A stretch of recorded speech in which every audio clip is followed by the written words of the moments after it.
This afternoon I'm here at Rowleys with, I'll give her her official title, she's the Queen of Bloomfield. Nah, I'm only kidding. I'm with Christine Seddon, she's the chair of BST. So this is Christine Seddon. Say hi, Christine. Hello. So, okay, I'm going to ask her all the in-depth things we need to know. The first thing I want to know, Christine, is you came along with your dad, didn't you, at first? Is that how you first came to Blackpool football match? My very first game was when I was about 5, 6 years old.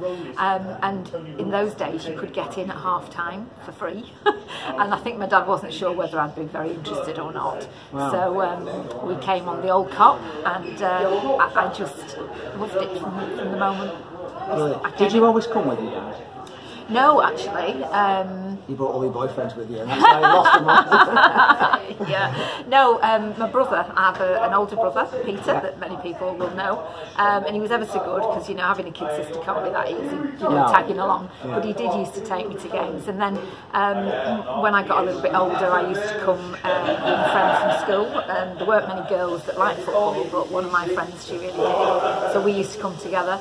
And just, you know, the family, my mum used to come a great deal, so she'd been going since she was like 7 years old, so she came whenever she could. So it's really a family and friends, really. Brilliant. I think that's absolutely fantastic, because I've only got 2 boys, and I went with my dad. My sister didn't go to football matches, and it was my sort of, you know, lifelong journey with my dad. It's been absolutely fantastic, and I'm enjoying taking my boys. But for all those dads out there who want to take the daughters, what happens if you take your daughter? Your daughter could end up as chair of BST.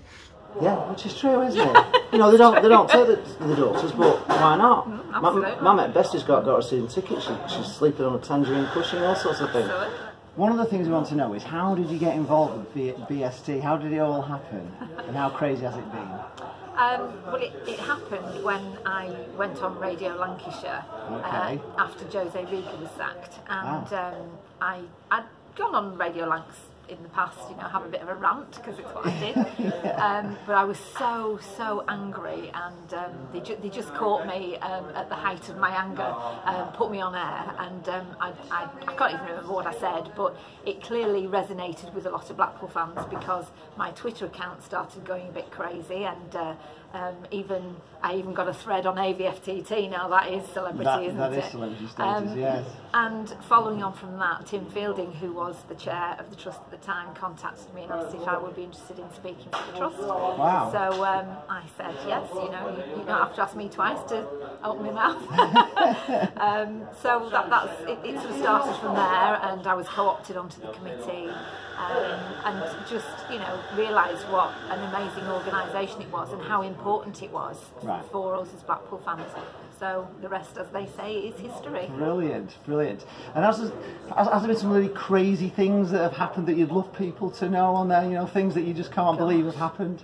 Oh, I mean, absolutely mental things, really. I mean, I think we all feel that, just simply because, you know, following Blackpool FC has never been easy, but particularly the last 4 years has been off the scale, hasn't it? But, you know, some of the people that I've met, I've spent probably more time in courtrooms listening to hearings than I have watching football, which is a bit ridiculous. Yes, it is. And I think, you know, over the last few years I've developed some really good relationships with people in the media, and it struck me one Sunday evening I was phoned by David Conn from The Guardian, and we were discussing the whole situation and Valerie Bellicon. And, like totally surreal. Well, exactly, and I actually said to him, you know, I said, I'm just a Blackpool fan at the end of the day, and I've got caught up in I'm just a normal person. Exactly, and he said, well, actually, he said, I just love football. He said, and I got into writing about it, again, because of a love of football. He said, and here we are on a Sunday evening sitting talking about money laundering in Kyrgyzstan. And he's like, this is really what's happened to my life? Exactly. Yeah, so tell me, how do you see BST's role in the future? I think all football clubs need a supporters trust. Obviously you would expect me to be committed to supporters trust, and I've learnt so much in the last few years that I understand how important they are. They are an independent voice of the fans, but the strength lies in the membership. So we keep saying the more members we have, the stronger the voice, but that really is very true. But I think the fact that we're under the umbrella of a national organisation, we're legally constituted, we're democratic, what's not to like. It is an incredibly powerful organisation, but it is the fans. So what I hope people will understand is that the Supporters Trust isn't me, it isn't the committee, it's all of us. And every single member has the opportunity to input into policy, into how we move forward, and to me that's a fantastic thing, and can only be of benefit to Blackpool fans moving forward. I think you're absolutely right on that one. That's superb. Right, just another question. How can we as Blackpool fans and BST make a difference to football nationally? The interest that there's been since the ousting of the Oystons, and as people have really come to understand what Blackpool fans have done, nobody should ever underestimate what an incredible achievement it is on behalf of all of these fans collectively. So the interest is there from the rest of the UK certainly, and in fact on a wider scale. But we have got to do something about football governance, because what's happened to us is dreadful, and the fact that we felt we had no alternative other than to take such drastic action is shocking, and that's got to change. So I believe that we as a trust, as a fan base, can be really, really effective now working with national organisations to put pressure on the football authorities, MPs if necessary, if it's going to take parliamentary intervention once we get past Brexit. Yes, of they can think about will we ever else. get past Brexit? So that we can start to bring reform to the way the game is governed. It's our game, and it is our game. These You're sort right. of things, these rogue owners should not be allowed to get away with it. No, they shouldn't. Absolutely shouldn't. How many times have we said football clubs are not like ordinary businesses? No, they are community. They are. They're part of your life. Real life.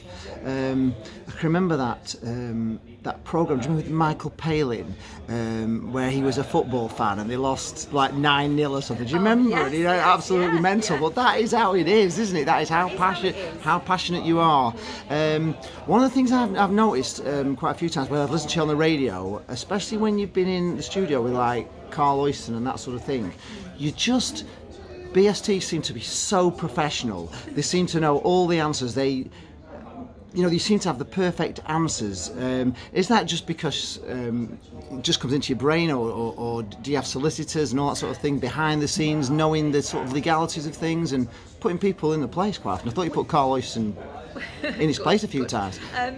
We've learned obviously as we've gone along, because it's been a long campaign, hasn't it? So we've had to learn. For me personally, speaking like this isn't an issue for me. I've always sort of done public speaking. I sing with a choir, so I don't lack confidence in that respect, but that's not the same as having all the correct information at your fingertips. And when I first started doing this, of course, we were in the height of all the litigation, and a lot of the media were very, very nervous indeed. So, and as was I, because I certainly didn't want to get sued. So it was very hard at first, but behind the scenes we have got some fantastic people. I think you have. I think you have. Who give us their advice. So it's great. I can stand here and deliver all this information, and we can write about it and we can talk about it at meetings. But we have got lots of people chipping in and supporting us, which again is why a trust is so fantastic, because we kind of attract all these people. We're an official organisation that can do these things, and that just makes us stronger. And I've always found as a fan, you're very welcoming to all the other fan groups, to kind of bring them all in under the one sort of umbrella and not be against each other and no infighting. And I think you've done that very, very professionally, and I think you really have been the true voice of Blackpool fans. I think we all respect BST. Well, I hope so, and I know, you know, supporters trusts aren't for everybody. In fact, fan groups aren't for everybody. A lot of people just want to do their own thing, and that's absolutely fine. But you know, it's been a very difficult few years, and we know that there's been a bit of dissension and a bit of aggravation between different groups and people who attend and people who don't attend. But we are all Blackpool fans, so I see the trust as the umbrella organisation under which all the other fan groups, whether it be geographical or a protest group, hopefully we won't need to be protesting, but there's still an organisation like the Muckers, you know, BSA doing all the travel. Oh yeah, they do a great job. They do a fantastic job. And we need those Muckers singing, don't we? Because they make such a lot of noise, don't they? We certainly do. No smoke bombs. No smoke bombs. Absolutely no smoke bombs.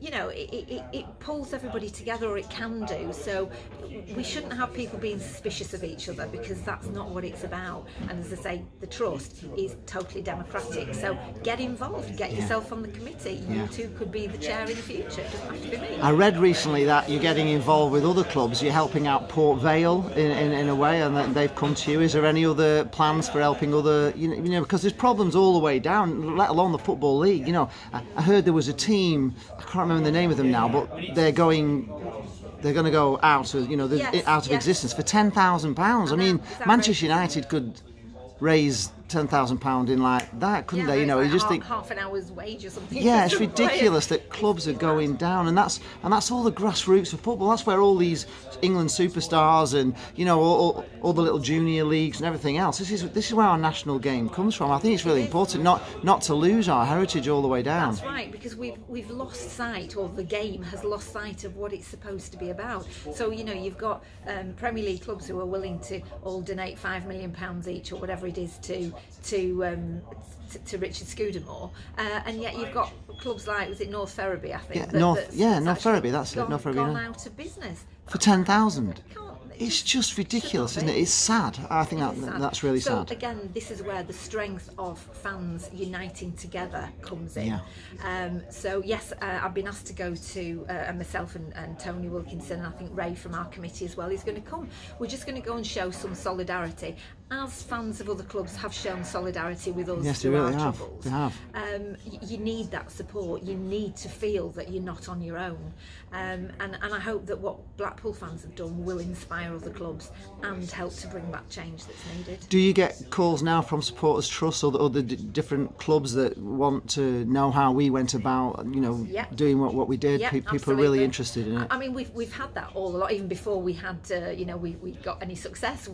Because we've been very vocal, and you know, we've got our story out there. So the Blackpool Supporters Trust has become a leading trust simply because of the situation that we've been in, and that's great now, because we can use that as a springboard to help other clubs. So the requests have come pouring in really for advice and support. So we're becoming more powerful than Man United, aren't we? Why not? Why not? Right. One last question. Why is BST membership so important, and how do we actually fit with other supporters groups on that? Well, as we touched on before, as I say, the trust is like the umbrella organisation. For me, that's how I see it. So it doesn't matter if you're a Mucker or a BSA or a Yorkshire Seaside or Basel or whatever you are, be part of BST as well, because we have the links, we've got the connections to the national organisations, to the media, to everything, and new owners coming in, they need to be able to deal directly with fans. They can't deal with every fan individually. I mean, we've got a fans forum coming up next week.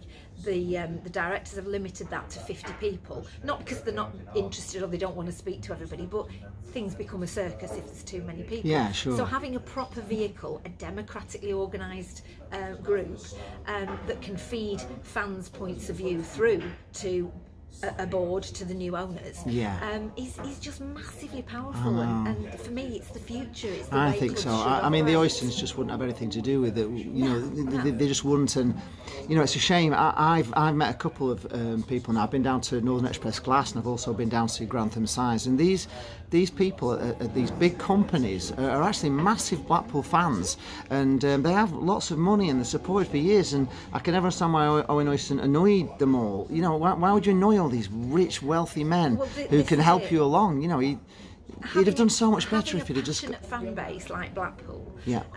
Is something to be embraced. So new owners, they certainly shouldn't look at us and think, oh, blooming heck, you know, they're a bit of a dodgy lot. Look at them, the trouble they've caused. They're militant. Yeah, we're not militant. We're just passionate, aren't we? Absolutely. It's our lives. They should see that, and I'm sure that anybody that's done the homework will see it as an absolute positive. Because getting all that passion, if you can harness that, there's no limit to where Blackpool can go. Yeah, it'd be brilliant. I totally agree, and we've been to the top before, so we can get there again. I think with owners pushing in the right direction, fans pushing in the direction. We obviously need as many fans back. I'm doing as much work as I can on my vlog to get people enthusiastic about it. What I want to say to every single fan now is we have to temper our expectations. Okay, we've had this absolute outpouring of euphoria that we've got our club back, and we have. It's our club, we fought for it.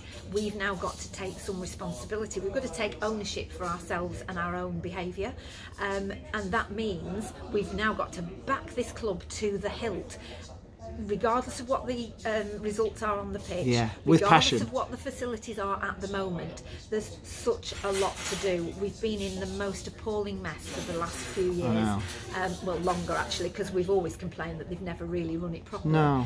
So to turn it from that to what we want it to be is going to take a long time and a lot of patience.